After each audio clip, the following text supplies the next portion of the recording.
Okay, y'all, this is my prediction video on Andy Lee versus Billy Joe Saunders. Who do I believe will win?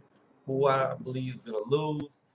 I will say I believe Andy Lee is going to win this. He is going to outbox Billy Joe.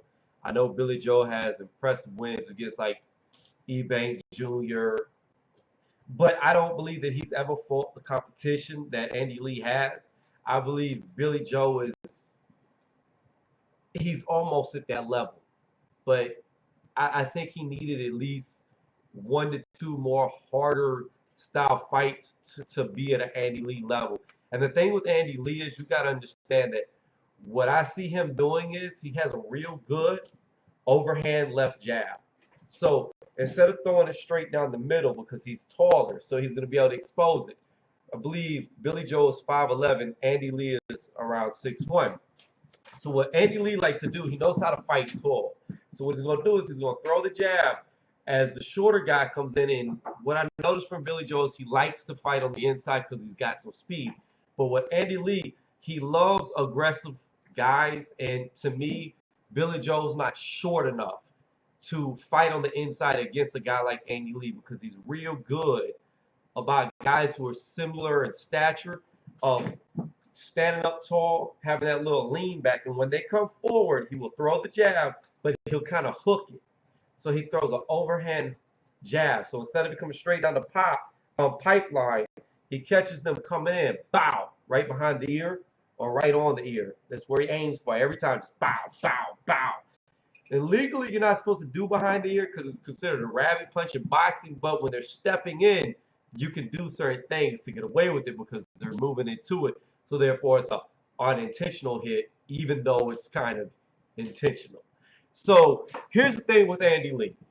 He's never been outboxed. He has 2 losses on his record. Both of those came by knockout. One, he came back to avenge his loss by a 10-round decision against Vera. And Vera was getting outboxed to Andy Lee. He just got caught. So that's why Andy Lee lost there.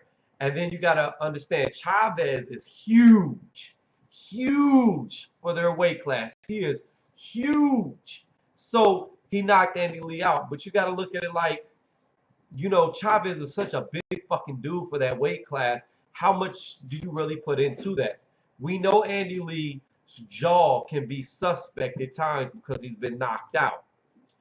But against a guy like Billy Joe Saunders, who relies on more technique, speed, and touching, but he doesn't really have that devastating power, I don't think he has the power to hurt Andy Lee or knock him out. And I know he's not going to outbox Andy Lee. So the bottom line is, as good as Billy Joe has looked, I think he is being pushed up a fight to 2 fights ahead of time. He needs a little more experience to fight a guy like Andy Lee.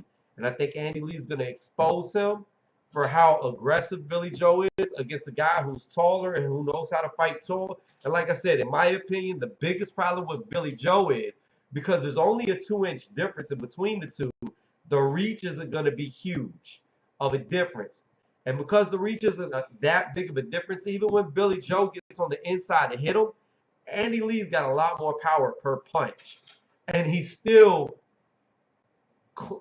even when they're close, he's still going to be at a range to where he can almost get maximum torque, even though the other guy's close because he's shorter.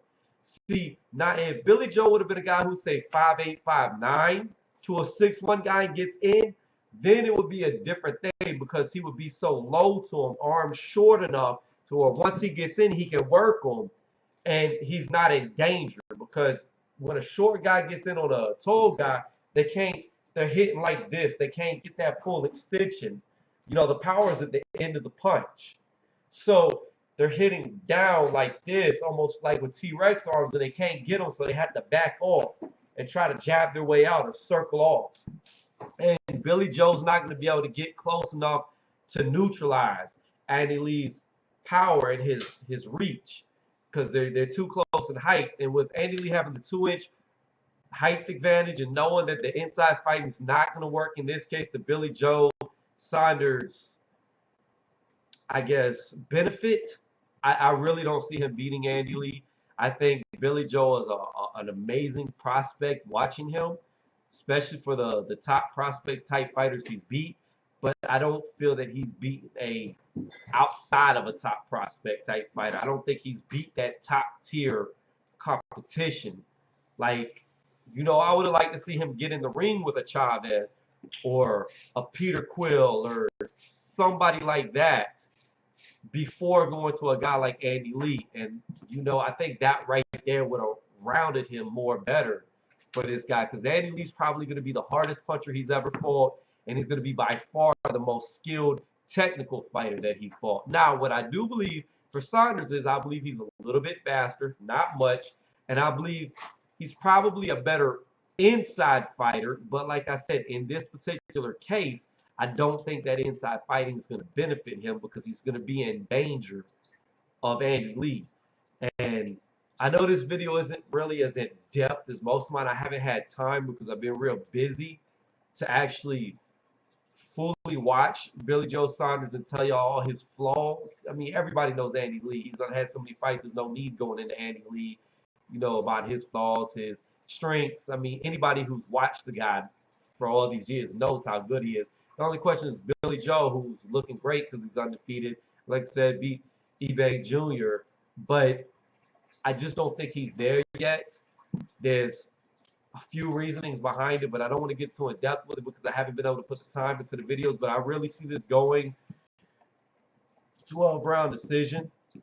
I think Billy Joe is fast enough not to get knocked out by Andy Lee. There's always that possibility if he does go inside too much and trade with Andy Lee too much because he is such a weaker puncher. And then you got to understand he's only 5'11", whereas Andy's 6'1". He's going to be naturally lighter come fight night.